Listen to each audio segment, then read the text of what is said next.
अस्सलामुअलैकुम guys, welcome to my YouTube channel study prism में आज हम बायोलॉजी 9th क्लास की बायोलॉजी का सेकंड चैप्टर करेंगे। सेकंड चैप्टर का नाम क्या है? Solving a biological problem.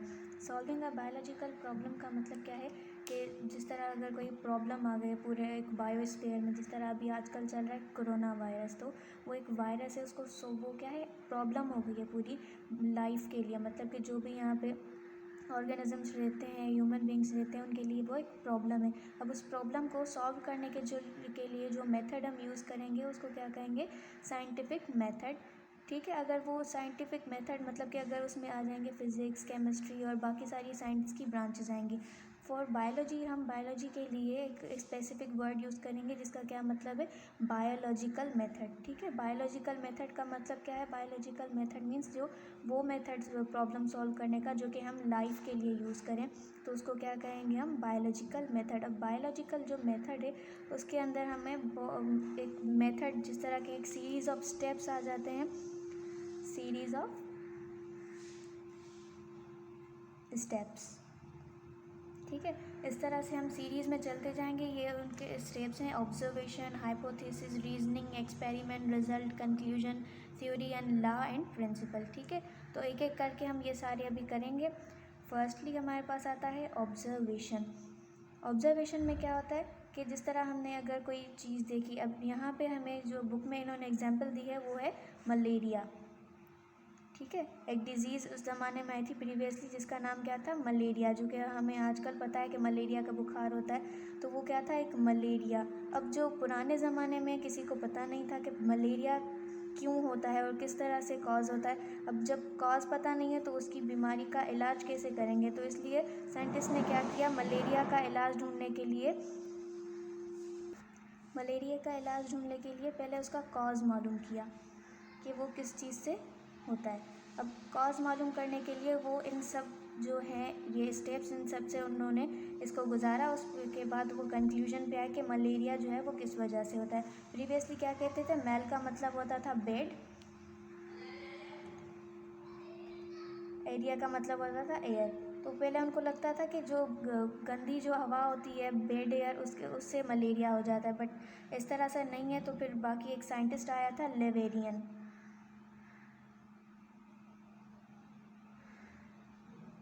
ठीक है, लिबेरियन साइंटिस्ट ने फर्स्टली इसकी कॉज के लिए एक्सपेरिमेंट्स किए थे, उसका नाम था लिबेरियन। तो फर्स्ट उसने क्या किया था? ऑब्जर्व किया था कि जिन पेशेंट्स को मलेरिया था, इसने क्या किया? उनका ब्लड निकाला और उस ब्लड में इसने क्या देखा? एक प्लाज्मोडियम है, एक पार्टिकल था जिसको इसने क्या नाम दिया था? प्लाज्मोडियम। अब ऑब्जर्वेशन क्या है?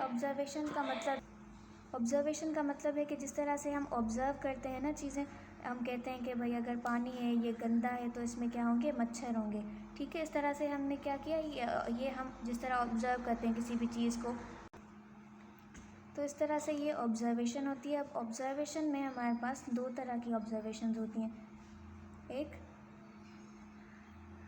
Quantitative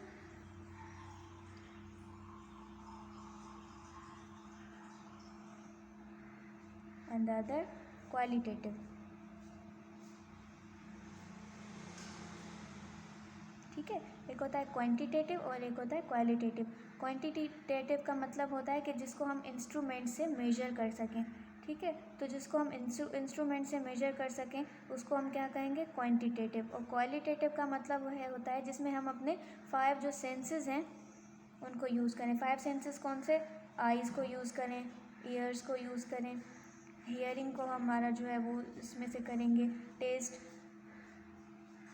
touch and smell. ठीक है, तो जो क्वालिटेटिव होता है उसमें हमें क्या आ जाते हैं? 5 सेंसेस। जिस हम अपने सेंसेस से जो करें उसको हम क्या कहेंगे?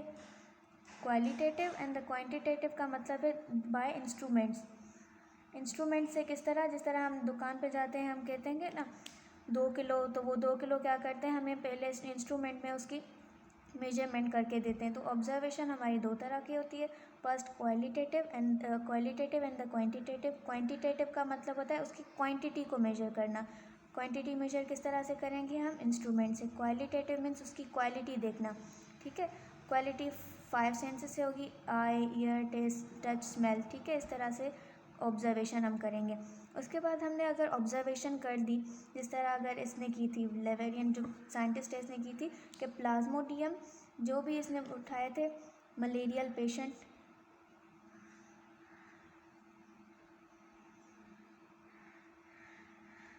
उन सब के अंदर क्या प्रेजेंट था, प्लाज्मोडियम। तो ये क्या किया, इसने ऑब्जर्व किया कि जो भी मलेरियल पेशेंट हैं उन सब के अंदर क्या है, प्लाज्मोडियम प्रेजेंट है। अब क्या है, ये इसकी ऑब्जर्वेशन है। अब ऑब्जर्वेशन इसने जो भी देखी, अब वो क्या करेगा, इसको एक इंटेलिजेंट गेस देगा।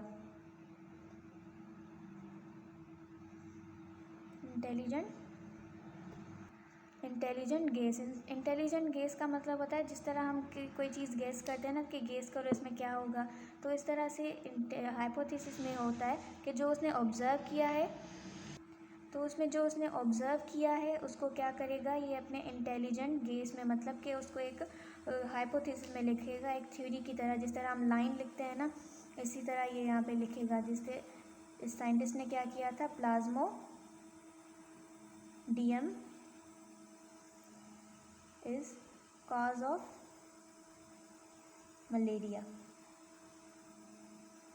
ठीक है। इसने ये इंटेलिजेंट गेस दिया था कि प्लाज्मोडियम है जिसकी वजह से मलेरिया होता है, ठीक है। ये क्या किया था, ऑब्जर्वेशन उसने की। उसके बाद जो उसने ऑब्जर्व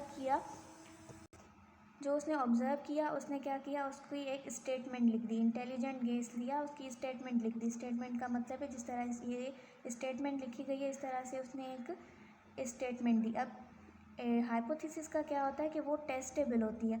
टेस्टेबल का मतलब है कि अब हाइपोथेसिस उसने दे दी, उसके बाद उसके आगे भी उससे एक्सपेरिमेंट्स होंगे, टेस्ट किए जाएंगे। उसके बाद अगर वो अप्रूव हो जाती है तो ठीक है, आगे प्रोसेस चलेगा। अगर नहीं होती तो फिर दोबारा से हमें सारे एक्सपेरिमेंट्स करने पड़ेंगे।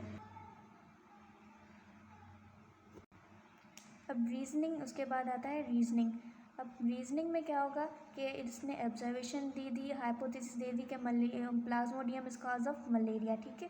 अब ये क्यों कॉज करता है, वो रीजनिंग हम जब बायोलॉजिस्ट कलेक्ट करते हैं data to solve the problem और हाइपोथेसिस, उसको क्या कहेंगे हम, रीजनिंग। अब रीजनिंग जो है वो दो तरह की होती है, एक इंडक्टिव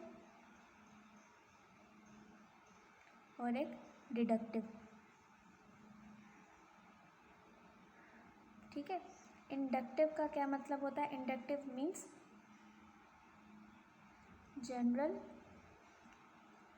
स्पेसिफिक टू जनरल। मतलब कि रीजनिंग, अब उसने क्या किया कि स्पेसिफिक टू जनरल में अगर हम करेंगे तो वो क्या होगी, इंडक्टिव। और डिडक्टिव में क्या होगा, जनरल टू स्पेसिफिक जाएंगे। जैसे अब स्पेसिफिक टू जनरल कैसे जाएंगे हम, जैसे कहते हैं कि शार्क इज़ अ फिश, ठीक है। अब शार्क इज़ अ फिश क्या है, हम स्पेसिफिकली किसकी बात कर रहे हैं, शार्क की बात कर रहे हैं। अब उसके बाद हम जनरल में कैसे जाएंगे कि ऑल फिशेज हैव स्केल्स, मतलब उसके बाद हमने शार्क की बात की, उसके बाद हम कह रहे हैं कि सबकी बात कर रहे हैं साथ में मिला के पूरी फिशेज की। तो ये क्या हो गया हमारा, specific to general. General to specific मतलब कि हम पहले एक जनरल बात करेंगे, उसके बाद उस पर स्पेसिफिक पे जाएंगे, ठीक है। अब डिडक्टिव में दो तरह की चीज़ें आ जाती हैं, इफ़ एंड देन, ठीक है। इफ़ एंड देन मतलब कि अगर ये है तो वो भी होगा, ठीक है, ये वो। सो इफ़ एंड देन इसमें आ जाता है। इफ़ एंड देन का मतलब है कि अगर ये है तो फिर ये भी होगा, इस तरह की चीज़। जिस तरह अगर ये जिसने एक्सपेरिमेंट किया तो इसमें इसने क्या कहा कि if plasmodium is cause of malaria then all malarial patient है प्लाज्मोडियम। मतलब कि अगर प्लाज्मोडियम कॉज है मलेरिया का तो जो भी मलेरियल पेशेंट होंगे उन सब के ब्लड में क्या होगा, प्लाज्मोडियम होगा। उसके बाद हमारा आता है एक्सपेरिमेंट, ठीक है। हमने क्या किया, ऑब्जर्वेशन की। उस ऑब्जर्वेशन की साइंटिस्ट ने एक स्टेटमेंट लिखी, इंटेलिजेंट गेस दिया और स्टेटमेंट लिखी। उसके बाद उसकी आगे टेस्टेबल था तो उसकी आगे टेस्टिंग हो गई, ठीक है। टेस्टिंग हुई तो उसकी इंडक्टिव और डिडक्टिव रीजनिंग आई। अब क्या करेंगे हम, एक्सपेरिमेंट, ठीक है। अब एक्सपेरिमेंट साइंटिस्ट ने किस तरह किया कि क्या किया इन लोगों ने, एक कंट्रोल ग्रुप लिया, एक लिया कंट्रोल ग्रुप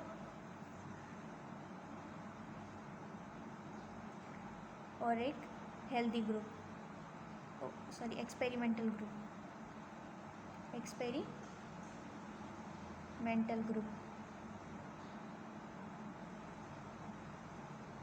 ठीक है, अब इन्होंने क्या किया, जो कंट्रोल ग्रुप था वो पूरा हेल्दी ग्रुप था, मतलब कि उनको मलेरिया नहीं था, और जो एक्सपेरिमेंटल ग्रुप था उन सबको क्या था, मलेरियल पेशेंट थे वो। अब जब इन लोगों ने उन सब का ब्लड सैंपल लिया तो एक्सपेरिमेंटल जो थे उन सब के ब्लड में क्या था, प्लाज्मोडियम प्रेजेंट था, और जो हेल्दी थे उन सब में जो जिनको मलेरिया नहीं था तो उनके में प्लाज्मोडियम एब्सेंट था,